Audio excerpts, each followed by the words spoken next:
আপনার সন্তান বিদ্যালয়ে যাচ্ছে, বিদ্যালয় থেকে ফিরছে, নিয়মিত পড়তে বসছে, হোম টিউটরের কাছে বসছে, একা পড়ছে, খুব ভালো রেজাল্ট করছে, খুব সুন্দর আগাচ্ছে।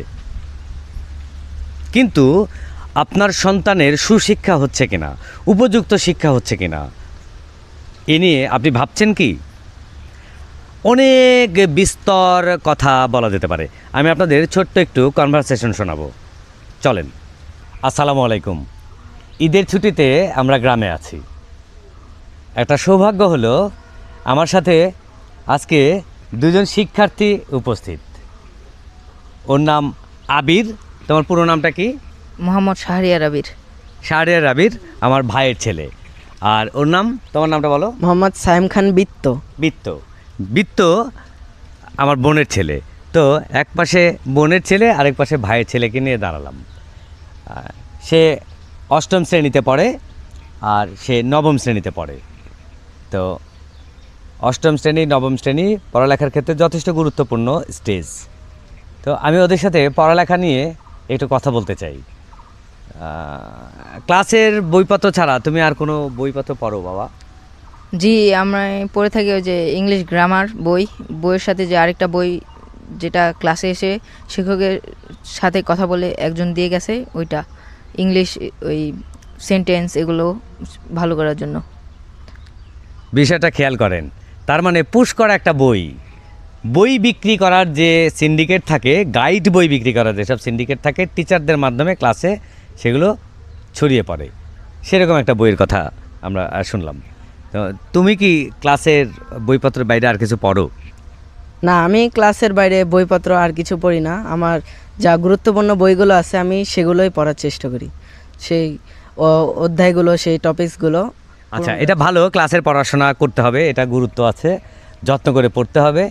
কিন্তু আমার নোটিশ করার জায়গাটা, আপনাদের নোটিশে দেওয়ার জায়গাটা হলো এরকম যে দেখেন, ক্লাসের বইপত্র তো পড়তে হবেই, কিন্তু এই বয়সে অষ্টম শ্রেণী নবম শ্রেণীতে পড়া দুইজন কিশোর, তারা বাংলা সাহিত্যের ধারে কাছে যাওয়া আসা করে না।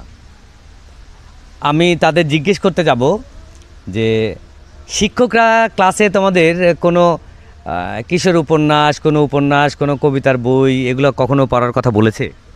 জি, যারা আমাদের বাংলা ক্লাস নেয় তারা আমাদের বলে যে বাংলার অনেক সাহিত্য বই আছে যেটা তোমরা কিনে পড়তে পারো, এবং কি স্কুলের লাইব্রেরি থেকে তোমরা নিয়ে পড়তে পারো। সুনির্দিষ্ট কোনো লেখকের কথা কখনো বলেছে যে অমুক বইটা পড়বে? জি, কাজী নজরুল ইসলাম, তারপরে রবীন্দ্রনাথ ঠাকুর, তারপরে আরেকজনের নাম কি জানি। আচ্ছা, শরম দিতে চাই না, শরম বোধ করো না তোমরা। তোমার ক্লাসের টিচাররা কখনো অন্য কোনো বইপত্রের কথা বলেছে? হ্যাঁ, আমার টিচাররাও এরকম বাংলা সাহিত্য, বাংলা উপন্যাস এগুলো পড়ার কথা বলে। যেমন দুই একজন লেখকের কথা বলতে পারবে যা মনে করে যে কাদের বইপত্র পড়তে বলে? যেমন রবীন্দ্রনাথ ঠাকুরের উপন্যাসগুলো, কাজী নজরুলের, তারপর আরও অনেকেরই। এটা শুনতে ভালো লাগলো যে শিক্ষকরা ক্লাসে সাহিত্য পড়তে বলেন, কিন্তু আপনারা যদি একটু ভালো করে খেয়াল করেন টের পাবেন যে আমার ভাইয়ের ছেলেটা এবং বোনের ছেলেটা, মাইন্ড ইট, আমি শিক্ষকদের দোষারোপ করছি না, তাদেরকেও আমি শরম দিতে চাচ্ছি না, কিন্তু কাজী নজরুল ইসলাম এবং রবীন্দ্রনাথ ঠাকুর এই দুইজনের নাম ছাড়া তারা আর কোনো নামই বলতে পারছে না। তাদের শিক্ষকরা এর বাইরে আর কোনো নাম জানেন না, এর বাইরে কোনো নাম তাদের প্রস্তাব করেনি। এই মুহূর্তে বাংলাদেশে জীবিত কোনো কবি বা লেখকের নাম তাদের শিক্ষকরা জানেন না। সেসব কি বলেছেন, বা আদৌ আমাদের স্কুলগুলোতে, সারা দেশের স্কুলগুলোতে শিক্ষকরা এসব চর্চায় কি থাকেন? এসব চর্চার কি দরকার নেই? যদি আমরা